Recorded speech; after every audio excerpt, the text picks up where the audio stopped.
Hey, good morning, guys. It is September 27th, and Chambers is in Luke 9. It says 57, but he deals with all of this passage, and it's when people come to Jesus, or not just them coming to Jesus, but him asking them to follow him. And then they give some, what we would not consider an excuse, but Jesus did. And his renunciation, as Chambers puts it, seems harsh to us. And so Chambers deals with that. I mean, most of the time it does, because the first one is, I'll follow you wherever you go. And then he says to the man, I don't even have a place to lay my head. Um, the second one is he asks him to follow him. And he says, let me bury my father. And he says, let the dead bury the dead. And we think that's a little harsh, usually, most people that read that. And the third one is, let me go back and say goodbye. And he says, no one who puts his hand to the plow and looks back is fit for the kingdom. So Chambers deals with those three. But first he just talks about, and this is something that I think is really, really, really important to 21st century Christians. I think my childhood, maybe I've heard too many people, what Chambers would call here, apologize for Jesus, not deal with the hard scriptures, not deal with the harsh teachings, not deal with the rebukes and renunciations that you hear from Jesus, the stumbling block that he calls himself. And we tend to take the gospel and want to make it attractive.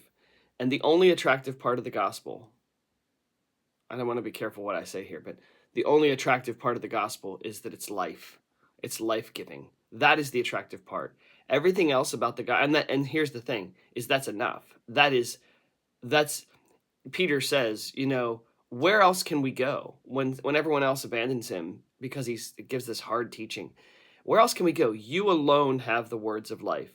And so the attractive part of the gospel is life because I'm dead, right? That's pretty attractive. Everything else that goes with it is a stumbling block. It's really harsh.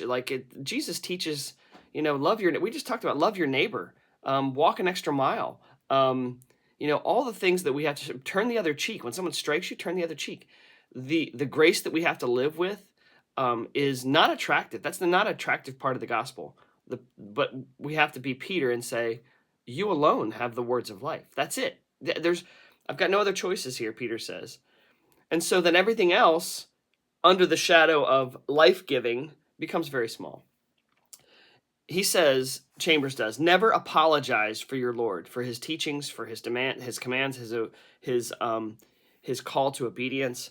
The words of the Lord hurt and offend until there's nothing left to hurt or offend. Jesus Christ has no tenderness whatever toward anything that is ultimately going to ruin a man in the service of God. So he will call us to, as he has called historical figure, every single one of his apostles except for John, he called to martyrdom.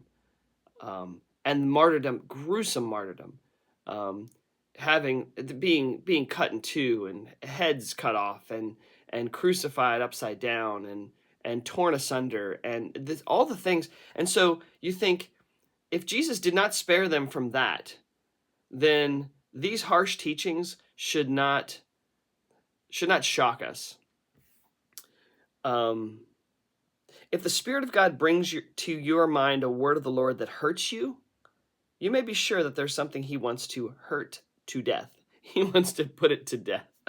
And so and then he deals with each individual response that Jesus has to these three men. The first one, 58, when he says, I'm going to follow you anywhere. And Jesus, he says, Chambers says, your lodestar, your kind of your bearing must be your relationship to me, and I have nowhere to lay my head. So you will have nowhere to lay your head.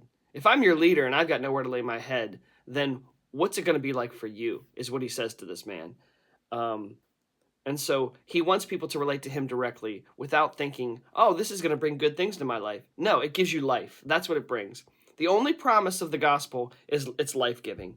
It's life-giving where you are currently in death.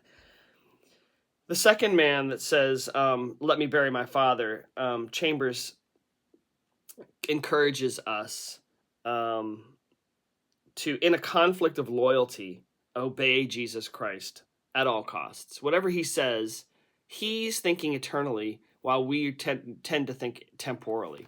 And when we think of the temporal needs and desires, that is not the way he's motivated. He's not motivated by those. So, and then the last one, let me go say goodbye to my family. The exacting call of Jesus Christ has no margin of goodbyes, because goodbye, as it is often used, is pagan, not Christian. I'm